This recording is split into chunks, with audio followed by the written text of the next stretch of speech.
Olá, começando agora mais um Beneficência na TV. Programa de hoje, um bate-papo com a coordenadora do pronto-socorro aqui do HBP, falando sobre as doenças respiratórias típicas do outono. E ainda, a Beneficência recebeu na última semana representantes do setor de humanização dos hospitais filantrópicos e também do Humaniza SUS. Então, olha, o programa hoje está imperdível, não saia daí, no ar, Beneficência na TV.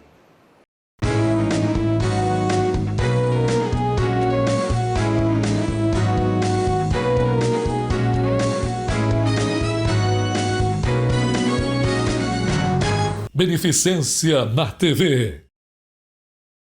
Bom, o Beneficência na TV de hoje vai falar sobre um assunto que é bem da nossa época agora, outono. As doenças do outono. A gente tem visto muitas pessoas, todo mundo conversa com alguém que fala assim, eu tô com gripe, ou um amigo tá com gripe, um parente tá com gripe. Afinal, mudou aquela temperatura, a gente saiu do verão, entramos no outono e embora tenha dias que esteja calor, outros dias esteja frio, será que isso tudo mexe com o nosso sistema imunológico e a gente começa a ficar mais propensos a ter resfriados e gripes? Sobre esse assunto eu vou conversar com ela, que é a coordenadora do pronto-socorro aqui da Benê, a doutora Regiane Pinto Freitas, eu inverti. Tudo bem, doutora? Seja bem-vinda mais uma vez. Obrigada, Cris. Doutora, a gente está nessa mudança de clima agora, viemos para o outono, embora tem dias que a gente está naquele verão absoluto e no dia seguinte, repentinamente, começa uma ventania, a gente está num frio, num inverno, ou seja, nós temos as 4 estações do ano no mesmo dia ou às vezes na mesma semana. Isso torna a gente mais vulneráveis, mais propensos a ter doenças respiratórias? Com certeza.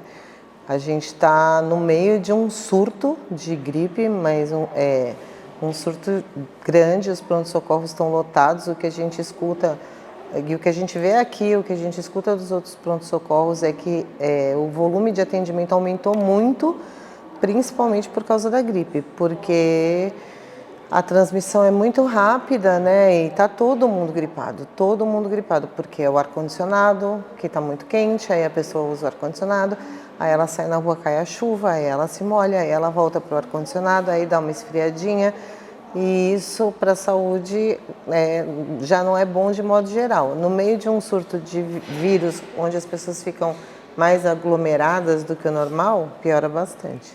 Doutora, e qual é a diferença? Eu quero dizer, eu estou com gripe, eu estou resfriada, eu estou com alergia, eu estou com Covid, porque agora veio o Covid também que juntou, né? Então ela faz parte aí desse grupo de doenças.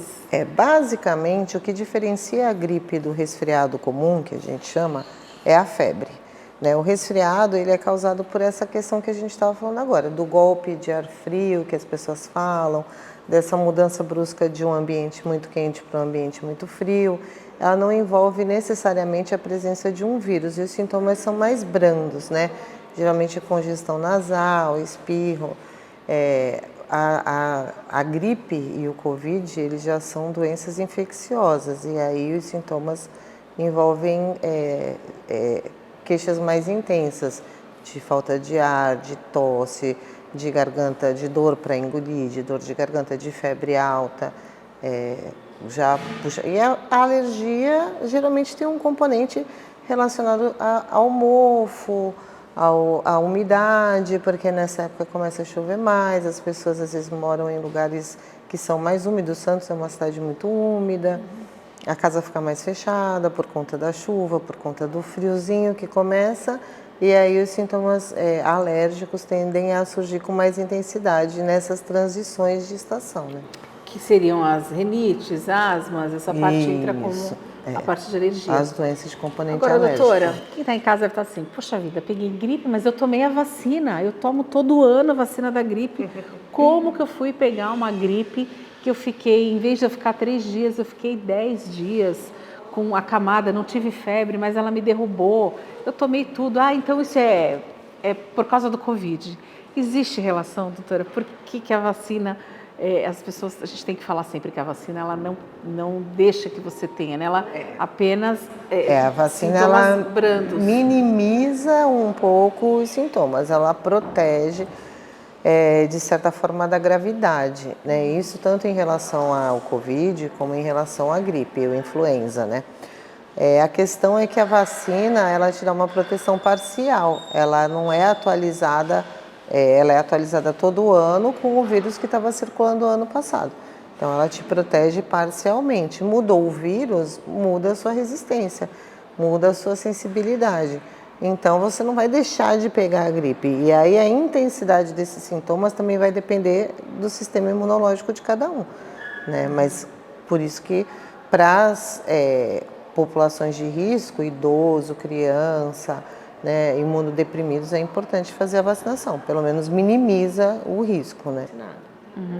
Agora, doutora, no caso dessa pessoa começou com uma dorzinha na garganta, aquele arranhãozinho, aí começa, de repente, faz uso de um produto natural, alguma coisa, e depois começa mesmo 3, 4 dias com aquele sintoma mais pesado, de dor no corpo. Quando procurar um atendimento médico, doutora? Eu acho que assim, os sintomas graves, né, febre alta e persistente por mais de 48 horas, desconforto respiratório, dificuldade para respirar, dor no peito, tornam mais necessário uma visita ao pronto-socorro. A gente tem que ter em mente que procurar o pronto-socorro também é um risco, porque você vai estar no meio de um monte de gente que está ali porque está doente, né? Então, evitar a ida desnecessária ao pronto-socorro, porque não deixa de ser um lugar de aglomeração, porque os pronto-socorros estão lotados, e é um lugar onde as pessoas estão ali porque estão doentes. Então, às vezes, você está com um resfriado, você está com sintomas leves que poderiam ser controlados em casa, você vai para o pronto-socorro e vai pegar gripe mesmo, né? Aí, então, tem que ter esse cuidado. Mas, na presença de febre, de dificuldade para respirar, né, de secreção esverdeada, de dor no peito, aí o ideal é passar pela avaliação. E fazer o teste de Covid, doutora, é importante fazer ao apresentar os primeiros dias de sintomas, já fazer um teste para eliminar, que as policlínicas estão fazendo, né? Então, na verdade, isso é meio controverso no sentido de que, assim, é necessário que você faça o teste para você saber se você está com Covid e proteger as pessoas com quem você tem contato e evitar a transmissão. Mas agora, principalmente depois que as máscaras deixaram de ser obrigatórias, o que as pessoas têm que ter em mente é que, independente de ser Covid ou não, a máscara ela deve ser usada por quem está doente para proteger quem não está, né? Então, você está com sintoma gripal, mesmo que você tenha feito o teste, não é Covid, continua usando a máscara, porque você vai deixar de transmitir gripe para as pessoas que não estão gripadas.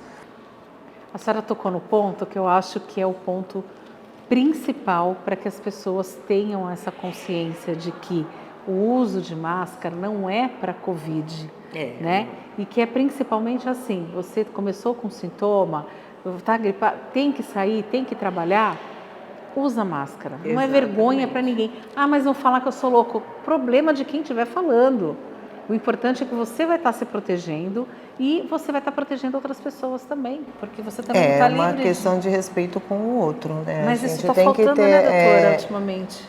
Mas as pessoas têm que ter essa noção de que realmente o uso de máscara para quem está saudável, ele hoje, graças a Deus, a gente chegou num momento que ele realmente não é mais necessário. Mas quem está doente tem que ter essa preocupação com o outro, independente de ser alguém da sua família ou não, né? A gente tem que cuidar um do outro da melhor forma possível, né? Exatamente. Doutora, quais são os sintomas quando a pessoa começa com gripe, procura um pronto-socorro? Quais são as principais queixas que elas estão tendo hoje? Dor no corpo, dor de cabeça, coriza também, congestão nasal, tosse, isso varia de pessoa para pessoa. Mas assim, uma indisposição muito grande, essa dor no corpo que parece que a gente foi atropelado, a dor de cabeça, febre em alguns casos, são os principais sintomas. Só que algumas pessoas têm diarreia, têm vômito, a gente tem visto bastante pessoas gripadas com queixas gastrointestinais também. E isso é do vírus, né? Faz parte do quadro e desde que seja uma coisa controlada, não necessariamente você precisa procurar um pronto-socorro por causa disso, mas são as queixas mais comuns. Agora, doutora, pós-gripe, geralmente ela dura em média quantos dias? De 4 a 10 dias, né? Assim, dependendo da sensibilidade de cada um. Tem sintomas que persistem um pouco mais, que nem a tosse, né? Às vezes a febre, a dor no corpo, a dor de cabeça melhora, mas a pessoa persiste tossindo ainda alguns dias, né? Então, em torno de 4 a 10 dias. Agora, doutora, algumas pessoas, a gente conversando, escuta muito assim, poxa, eu tive uma gripe, já estou melhor, mas parece que me deu uma recaída. Teve um dia que eu fiquei um cansaço fora do normal. Existe relação com a gripe ou isso é uma coisa da cabeça da pessoa mesmo? Não, é da fase de recuperação mesmo, né? Você está saindo de um processo infeccioso, você está convalescendo, né? E algumas pessoas vão ter esses sintomas numa intensidade maior, né? Outras menor, dependendo do seu estado de saúde geral, né? Então, hoje a gente vê as pessoas se queixando muito de cansaço, de indisposição, de falta de vontade de fazer as coisas, mas também faz parte do processo de recuperação e as pessoas têm que se atentar para os cuidados, se hidratar bem, procurar se alimentar bem, mesmo que você esteja sem apetite, mesmo que você não tenha vontade, procurar se alimentar bem, tomar a quantidade ideal de líquidos vai ajudar você a se recuperar melhor depois, com certeza. Doutora, e as viroses, as famosas viroses? Você foi para o pronto-socorro, o médico falou que é virose. E aí, essas viroses? Por que a pessoa maioria sempre acha virose. que o médico tem que falar que é alguma coisa, que não aceita às vezes o virose. Mas virose do quê? Da onde veio essa virose? É porque a gente não vai nominar os vírus, né? Assim, obviamente, tem anos que predominam um rotavírus, tem anos que predominam um norovírus, um influenza, um H1N1 e tem um monte de siglas que não vale a pena a gente ficar nominando, até porque a gente não isola esses vírus. É um pool de vírus que causam mais ou menos os mesmos sintomas. Então é uma virose, né? A gripe é uma virose, a Covid é uma virose, o rotavírus é uma virose. Então, para não ter que especificar exatamente o que é, a gente fala que é uma virose. E é uma virose. E vai melhorar na maioria das vezes espontaneamente. Eu acho muito engraçado. A pessoa fala, eu fui no médico, mas e o que deu? Ah, é virose. O médico só sabe falar que é virose. E as pessoas falam muito, reclamam disso, né? É um meme, né? Mas é vírus e geralmente se resolve sozinho em torno de 4 a 7 dias, podendo se estender um pouquinho mais. O vírus ele cumpre um ciclo e cumprido esse ciclo ele morre e a pessoa melhora, né? Raros são os casos onde realmente ela precisa do pronto-socorro, porque na maioria das vezes as pessoas vão procurar o pronto-socorro procurando esse conforto emocional, assim, ouvir de um médico que ela está bem, ouvir de um médico que aquilo vai passar, que não é grave, e ouvir do médico que é virose também. Doutora, agora eu gostei do ponto que a senhora falou, porque assim, a gente vem saindo de uma pandemia, então a gente sabe que as pessoas, qualquer coisinha, meu Deus, é Covid. Ficou o medo, né? O medo parece que entrou agora na vida das pessoas e muita gente vive com esse medo constante. A senhora falou do apoio emocional. A senhora que lida dia a dia no pronto-socorro, existe muito disso? A pessoa às vezes acaba vindo com a necessidade do médico chegar para ela e falar, você não tem nada, você vai ficar bem, pode voltar para casa, pode ser sua vida normal. Elas estão tendo essa necessidade mesmo, doutora? Aumentou com a pós-pandemia? Eu acho que sempre teve, né? Assim, sempre existiu essa necessidade, mas com a pandemia piorou muito. Assim, a pessoa se sente mais insegura em deixar o tempo correr, em esperar o ciclo natural da doença. Ela, às vezes, com 24 horas do início dos sintomas, ela já está na porta do pronto-socorro, porque ela quer ter certeza que não é Covid ou ela quer ter certeza que não é grave. E, às vezes, a gente precisa de um tempo até para observar o organismo, como que ele reage, como que ele responde àquele vírus, para saber o que a gente vai precisar fazer. Então, assim, não há necessidade de sair correndo para o pronto-socorro num primeiro momento, né? Espera as primeiras 48 horas, medica a febre, se hidrata, faz repouso, se alimenta bem. E aí, se você não melhorar, procura o atendimento médico. Mas muito disso é emocional mesmo. Tá certo. Doutora, obrigada. Primeira vez que a gente faz um bate-papo assim, né? Que eu sempre estou correndo lá, pego aquele depoimento rapidinho no pronto-socorro. Então eu queria que a senhora deixasse um recado aqui para quem está acompanhando de que teve algum sintoma, não precisa sair correndo e ir para o pronto-socorro, né? Espera. Então eu queria que a senhora deixasse o seu recado. Resumidamente é isso. Vamos esperar os sintomas de maior gravidade. A febre nas primeiras 48 horas é normal, a dor no corpo, o cansaço.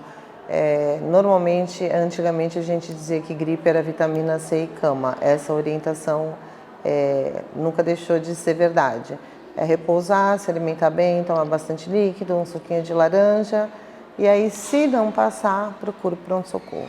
Tá certo. Valeu, doutora. Obrigada pelas suas dicas. Tá aí, tá dado o recado, então. E você não saia daí que no próximo bloco a gente continua falando mais um pouquinho aqui no Beneficência na TV com muitas dicas. Eu volto já. Estamos apresentando Beneficência na TV. HBP, Hospital Beneficência Portuguesa, 163 anos de amor à vida. Projetado para cuidar de você. Investimento em alta tecnologia, com aquisição de um moderno tomógrafo com inteligência artificial. Um novo pronto-socorro cardiológico 24 horas. Implantou unidades ambulatoriais e o pronto atendimento do Hospital do Coração. HBP, 163 anos de amor à vida. Um novo hospital projetado para cuidar da sua saúde. Com atendimento personalizado e humanizado, o serviço de luto do Hospital Beneficência Portuguesa oferece um espaço de paz, tranquilidade e conforto. Velórios climatizados, livro de condolências digital e translado para outros estados. Disponíveis para seguradoras, convênios e particulares. Serviço de luto do Hospital Beneficência Portuguesa, tornando mais fácil o momento mais difícil. Voltamos a apresentar Beneficência na TV.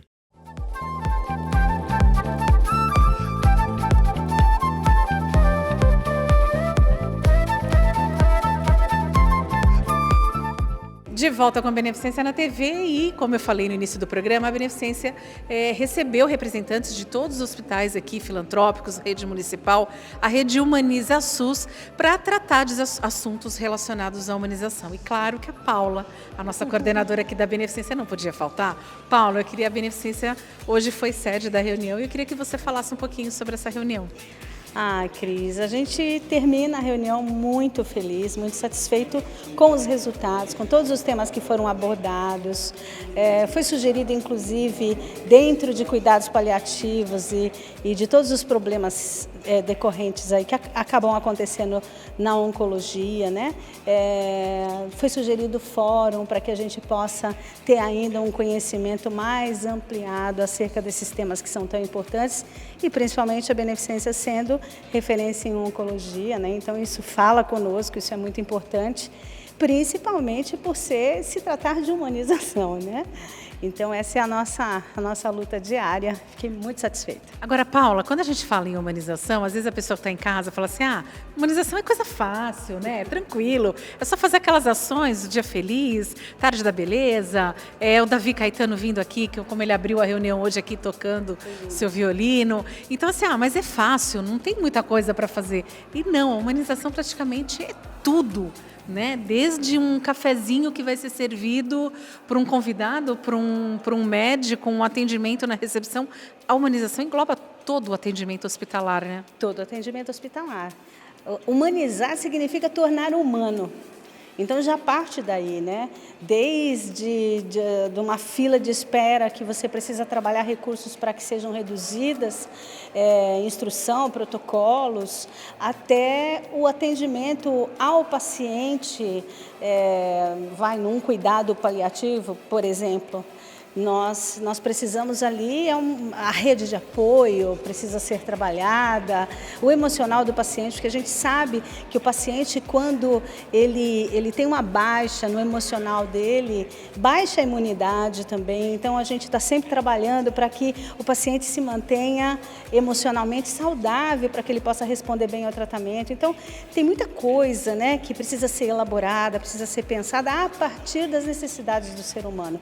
Então, é um trabalho muito amplo que, na verdade, envolve todos os setores, todos os profissionais de saúde, para que o paciente possa ser tratado não somente como paciente, mas como pessoa. E também lembrando que a humanização também se refere ao colaborador, né? Porque aquele profissional que vai atender o paciente, ele também precisa de humanização, porque ele também é um ser humano, ou seja, é um ser humano tratando de um outro ser humano. Ah, com certeza, porque os profissionais de saúde também, por mais que eles procurem estar separando bem as coisas, o profissional do lado pessoal, há um envolvimento com o paciente, né? Então a gente está falando de toda uma parte técnica, de toda uma parte emocional. Então os nossos colaboradores, nós procuramos estar cuidando deles também. Tivemos aí recentemente os aniversariantes do mês, onde a gente tira esses colaboradores um pouquinho para dar uma descontraída, para ouvir uma música, para ser presenteado, para ser honrado pela nossa diretoria. Então, tem muita coisa para ser feita ainda, a gente já realiza bastante, mas é só uma pontinha desse grande iceberg. Então, eu já vou aproveitar, porque eu sempre fico pedindo para a Paula uns spoilers, né? Mas eu já estou sabendo, então eu já vou adiantar, porque aí ela não vai poder dizer para mim que não. Então, eu já sei que a gente vai ter Tarde da Beleza ainda esse mês, mas estou sabendo que vai ter um curso de capelania também. Vai ter um curso de capelania em maio, as inscrições abrem no dia 17 de abril, 3 dias de curso, 8 horas de uma grade curricular, certificados aí que vão estar avalizados, assinados pelo nosso diretor técnico, pelo presidente, pelo o nosso capelão João Alencar, né, o pastor, e numa grade maravilhosa. Tenho certeza que quem fizer o curso não vai sair do mesmo jeito que entrou. Quem pode fazer? Precisa ser pastor, precisa ter a faculdade de teologia, no caso de um católico, ou seja, quem pode fazer? Olha só, como a capelania ela se trata de uma assistência espiritual, eu preciso ter uma bagagem espiritual para que eu possa dar esta assistência. Então, nós temos aí o regulamento desse curso, onde nós pedimos ali para que as autoridades espirituais de quem vai estar realizando o curso estejam recomendando, porque a gente tem todo um critério para não avalizar e não certificar uma pessoa que porventura seja inadequada, uma vez que vai envolver ali as visitas aos pacientes, enfim, um trabalho de muita responsabilidade, por isso essas exigências. E quem quiser, então, é só ligar aqui na Benem. Liga no setor de humanização e nós vamos estar aí dando todas as informações.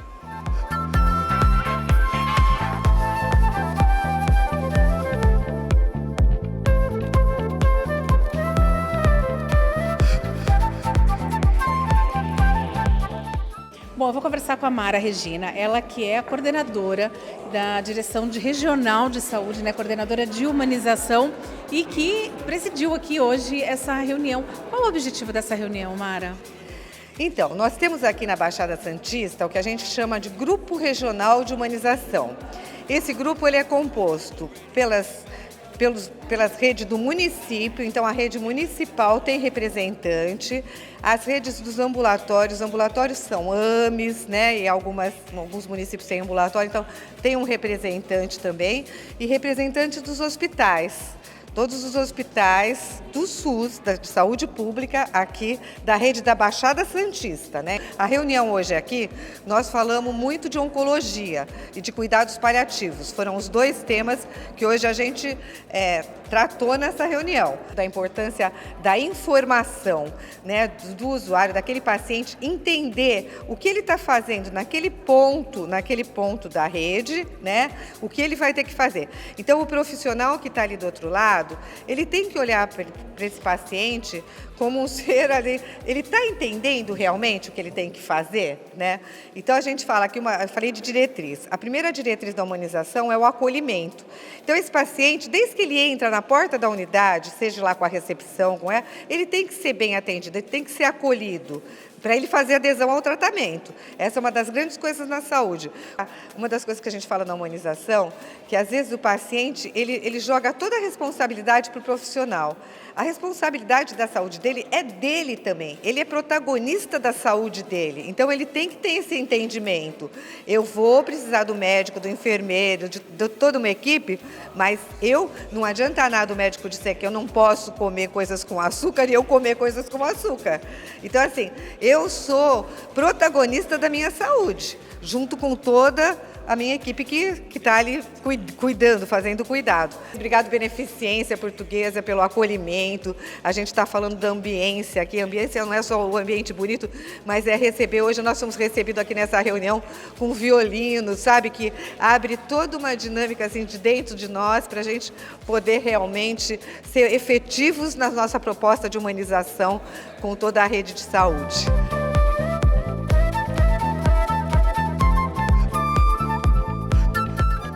Eu vou conversar com ele, representando o HGA, que é o Hospital Guilherme Álvaro, aqui de Santos, Renato Pastorello, que é psicólogo, né? Mas a gente, hoje, durante a reunião, foi falado muito da questão da humanização, do paciente, tratamento oncológico e paliativo.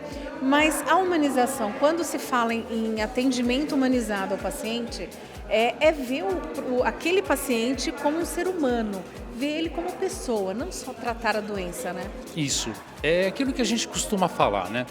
Você não perde muito tempo quando você vai no beira-leito, encontra o paciente e fala: bom dia, boa tarde, boa noite, meu nome é Renato, eu sou psicólogo, e o seu nome? Eu não estou tratando de uma doença, quem está lá não é um câncer, um apendicite, não, é uma pessoa.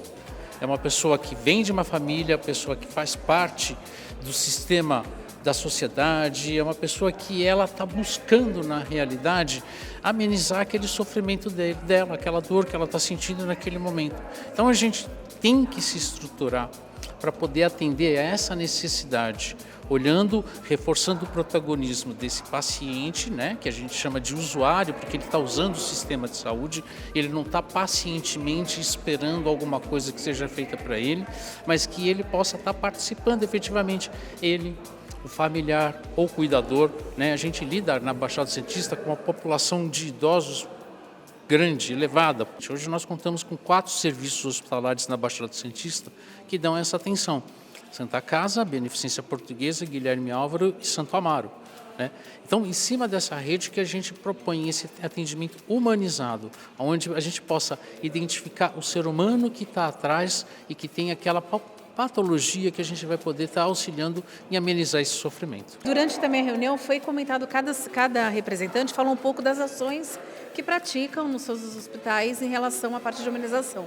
E uma das coisas muito falada foi a pet terapia, né? Que hoje existem hospitais que você pode até o seu próprio pet do paciente acaba indo fazer uma visitinha, né? Eu queria que o senhor falasse, como psicólogo, a reação para o paciente, o que melhora, porque ele se sente mais acolhido e ele volta para a realidade dele um pouco, né? A gente percebe que o paciente, ele tem uma resposta melhor à terapêutica que está sendo utilizada, tanto medicamentosa como até do ponto de vista de estado de humor. O paciente ele não vai estar depressivo, ele vai estar mais reativo. E a gente sabe que essa forma reativa dele se dá pela proximidade, né? Tem uma preocupação grande também, né? Quando você pega um paciente que ele acaba internando, ele não tem nenhum cuidador, ele não tem familiar, mas ele tem um pet. O que a gente pode fazer para que ele possa fazer o tratamento tranquilo, sabendo que aquele pet vai estar bem cuidado, né? Então, colocar dentro da primeira entrevista com o paciente, se você tem um cachorrinho, um gatinho, algum pet em casa, tem quem cuide para ele poder ficar tranquilo.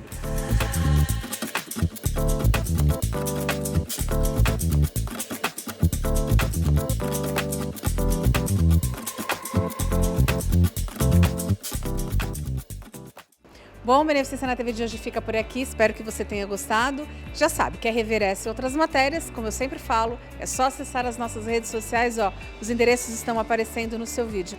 E na próxima semana, neste mesmo dia e horário, eu espero para mais um Beneficência na TV. Até lá!